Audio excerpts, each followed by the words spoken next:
당신은 어떻게 하나님을 기쁘시게 하나요? 하나님께 영광 돌리는 일이 무엇일까요? 기독교인 대다수가 하나님께 영광 돌리는 삶이란 내가 성공해서 최고의 자리에 올라가거나 선행을 많이 함으로 사람들에게 선한 영향력을 끼치는 것이라고 생각합니다. 저도 한때는 아이가 하버드에 가주길 간절히 열망했었습니다. 많은 목회자들이 성도에게 세상에서 성공하고 최고가 되어 하나님께 영광 돌리라고 설교하고 있습니다. 삶과 죽음의 능력이 혀에 있다. 무엇을 말하든지 그대로 된다면 이제는 선언하고 말하고 얻고자 했던 것들을 얻어야 할 때이다. 내가 믿음으로 액수를 하나님께 청구하면 믿음대로 받을 것이다. 꿈을 꾸면 꿈이 나를 이끌고 간다. 꿈꾸는 것을 구체적으로 그려라. 요청하라. 더 구체적인 목표를 얻을 때까지, 확신이 올 때까지 기도하라. 당신의 적극적인 사고로 당신의 문제를 풀 수 있다. 사람은 작은 신이다. 그러나 하나님께서는 어떻게 생각하실까요? 말씀에서 하나님을 기쁘시게 하여 영광을 돌린 한 사람이 나옵니다. 누가복음 15장 11절에서 24절까지 말씀을 보겠습니다. 또 주께서 말씀하시기를 어떤 사람에게 두 아들이 있었는데 그중 작은 아들이 아버지에게 말하기를 아버지 저에게 돌아올 재산의 몫을 주소서 라고 하니 그 아버지가 자기 살림을 그들에게 나누어 주었더라. 얼마 후에 작은 아들이 모든 것을 모아가지고 먼 나라로 가서 그곳에서 방탕하게 살면서 자기 재산을 낭비하더라. 그가 모든 것을 탕진한 후에 그 나라에 큰 기근이 들어 궁핍하게 되기 시작하니 그가 나가서 그 나라 백성 중 한 사람에게 더부살이를 하게 되었더라. 그 주인이 그를 자기 농지로 보내어 돼지를 치게 한지라.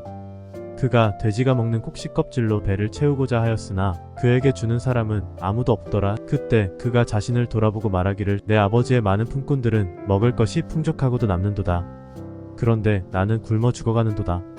이제 내가 일어나서 내 아버지께로 가리라. 그리고 이렇게 말하리니 아버지여 내가 하늘을 거역하여 아버지 앞에 죄를 지었나이다. 나는 더 이상 아버지의 아들이라고 할 만한 자격이 없나이다. 나를 품꾼의 하나로 삼아 주소서 하리라. 그가 일어나서 자기 아버지에게로 갔는데 그가 아직도 멀리 있을 때 아버지가 그를 보고 가엾게 여겨 달려가 목을 안고 입맞추더라.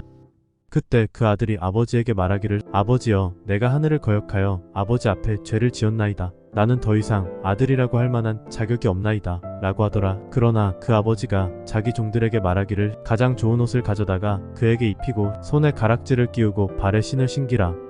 그리고 살찐 송아지를 이리로 끌어내고 잡아서 먹고 즐기자.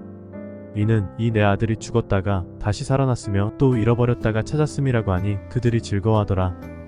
아버지의 기쁨은 아들이 다시 돌아온 것 그게 전부입니다. 사도 바울은 어떻게 하나님을 기쁘시게 했을까요? 그는 당시에 최고로 성공한 종교 지도자였습니다. 그는 백성들에게서 모든 존경을 한 몸에 받은 최고의 엘리트였습니다.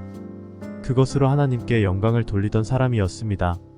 그랬던 그가 빌립보서 3장 4절에서 9절 말씀에서 다음과 같이 고백하고 있습니다. 나도 육신은 신뢰할 만하니 만일 누군가가 육신을 신뢰할 만한 것이 있다고 생각한다면 나는 더욱 그러하니라. 나는 8일 만에 할례를 받았고 이스라엘인이며 베냐민 지파요 히브리인 중에 히브리인이요 율법에 의하면 바리새인이라. 열성으로 말한다면 교회를 박해하고 율법의 의로 말한다면 흠이 없습니다. 그러나 나에게 유익하던 것은 무엇이나 그리스도를 위하여 다 손실로 여겼느니라. 실로 모든 것을 손실로 여김은 그리스도 나의 주를 아는 지식이 가장 고상하기 때문이며 내가 그를 위하여 모든 것을 잃어버리고 그것들을 오히려 배설물로 여김은 그리스도를 얻기 위함이요 또 그 안에서 발견되고자 함이니 나의 의는 율법에서 나온 것이 아니요 그리스도를 믿음으로 말미암아 나온 것이니 곧 믿음에 의해서 하나님께로부터 나온 의라.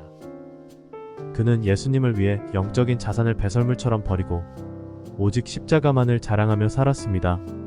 사도 바울은 우리에게 생업을 모두 버리고 주를 따르라고 하는 것이 아닙니다. 바울은 그가 붙들고 있었던 종교적인 모든 전통과 교리, 예법, 철학, 이념 등을 버린 것입니다. 그것이 그의 눈을 멀게 한 것입니다. 그는 영혼을 돌아보는 선한 목자의 길을 선택하고 따라갔습니다. 아버지를 버린 탕자는 교회 밖의 이방인들이 아닙니다. 교회 안에서 하나님과의 소통이 단절된 사람, 하나님과 동행하지 않는 사람을 의미합니다. 내면에 빛이 없는 사람, 마음에 있는 13가지 악한 열매로 고통받는 사람을 말합니다. 또한 성경에서 돼지는 거짓 지도자를 의미합니다. 하나님께서는 진주를 돼지에게 주지 말라고 하셨습니다. 이것이 가축의 이야기가 아닌 것은 누구나 알 수 있죠. 돼지가 먹는 곡식 껍질은 사람이 먹을 수 없습니다. 교회 안에서 당신은 어떤 열매로 영혼의 배를 채우고 계시나요? 십자가는 없고 대신 인문학, 철학, 도덕, 윤리, 사회학, 상담학, 심리학으로 영혼의 배를 채우고 계신가요? 비냐드 운동, 부자 하나님, 부자 자녀들, 믿음의 말, 긍정의 힘, 잘되는 나, 목적이 이끄는 삶, 신사도 운동, 내적 치유, 채무의 영을 결박하라 등 이런 메시지에 열광하지는 않나요? 정말 이상한 일은 아무도 교회 안에 스며들어온 이런 인본주의 사상이 위험하다고 생각하지 않는 것입니다. 이런 사상이 말씀과 혼합되면 오히려 탐심만 키우게 됩니다. 탐심은 우상숭배입니다. 당신이 존경하는 사도 바울처럼 당신은 당신에게 유익하던 것은 무엇이나 그리스도를 위하여 다 손실로 여길 수 있나요? 또 주를 위하여 모든 것을 잃어버리고 그것들을 오히려 배설물로 여김으로 그리스도를 얻고 또 그 안에서 발견되시길 원하시나요? 돌아온 탕자 이야기는 하나님과 당신의 이야기입니다. 하나님께 영광을 돌리는 사람은 회개하는 사람입니다. 회개란 히브리 뜻으로 자신이 살던 옛집을 불태워 없앤다는 의미가 있습니다. 가짜 회개는 당신을 거룩하게 변화시키지 못합니다. 진짜 회개를 원하신다면 다시 십자가로 돌아와야 합니다. 진짜 회개와 돌이킴만이 하나님께 영광 돌리는 일임을 잊지 마시기 바랍니다. 그러면 이미 거듭난 하나님의 자녀는 언제 하나님께 영광을 돌리게 될까요? 잃은 영혼을 찾아 아버지께로 데려올 때입니다.